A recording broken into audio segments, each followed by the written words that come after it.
In part 2 of British conquest of India, we are going to learn about Battle of Buxar with its causes and impact.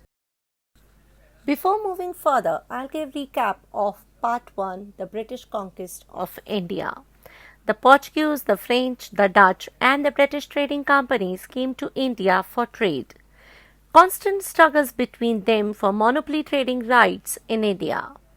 After numerous wars, the British Trading Company emerged supreme.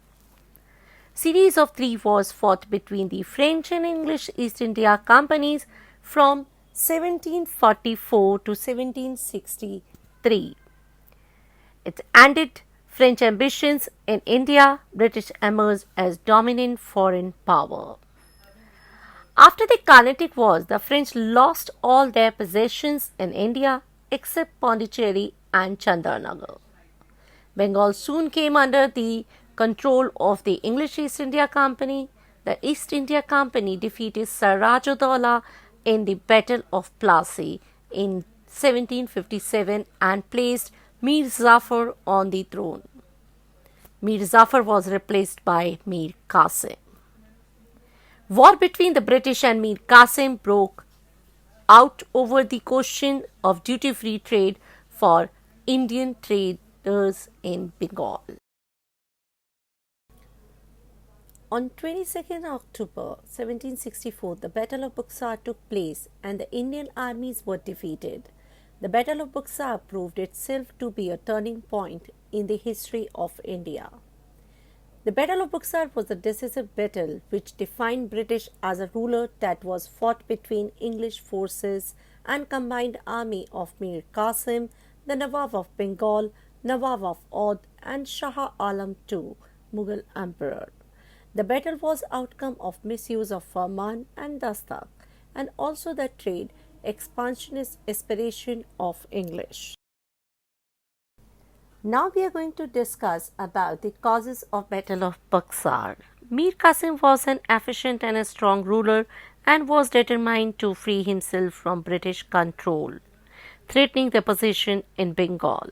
Finally, to check the misuse of trade privileges by the company servants, Mir Qasim abolished all duties on internal trade so that Indian merchants could also enjoy the same privileges. The company demanded that the duties be reimposed on Indian traders. Plundering attitude of British which not only abuse the trade ethics but also challenges the Nawab authority.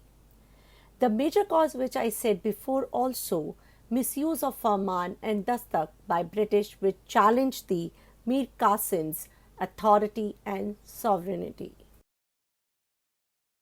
Now we are going to discuss about the result of war. The British defeated the Allies at the Battle of Buxar in 1764.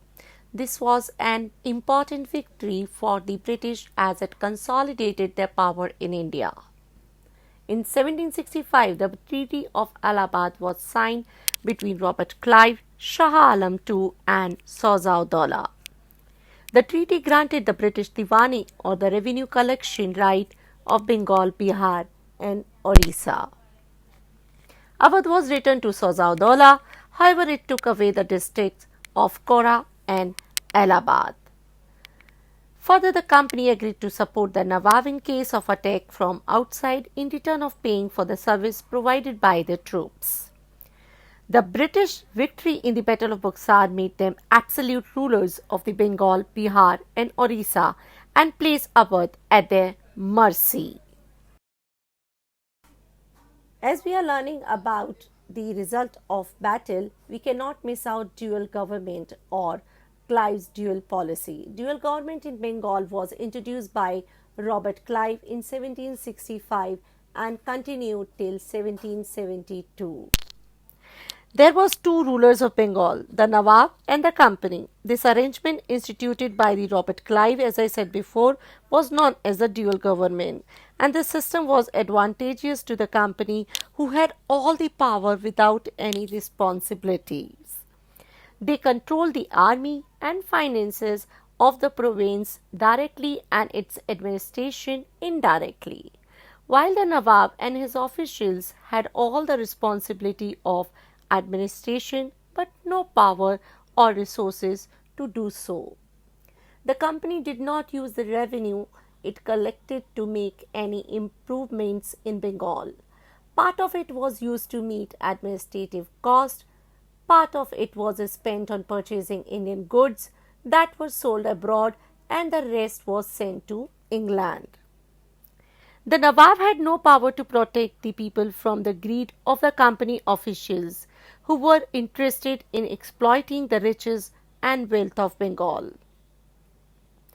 In 1770, a famine broke out in Bengal which killed more than a third of its population and further destroyed Bengal's economy. The abuse of dual government led to the corruption in administration and drain of wealth from Bengal province. This laid the foundation for British rule in India.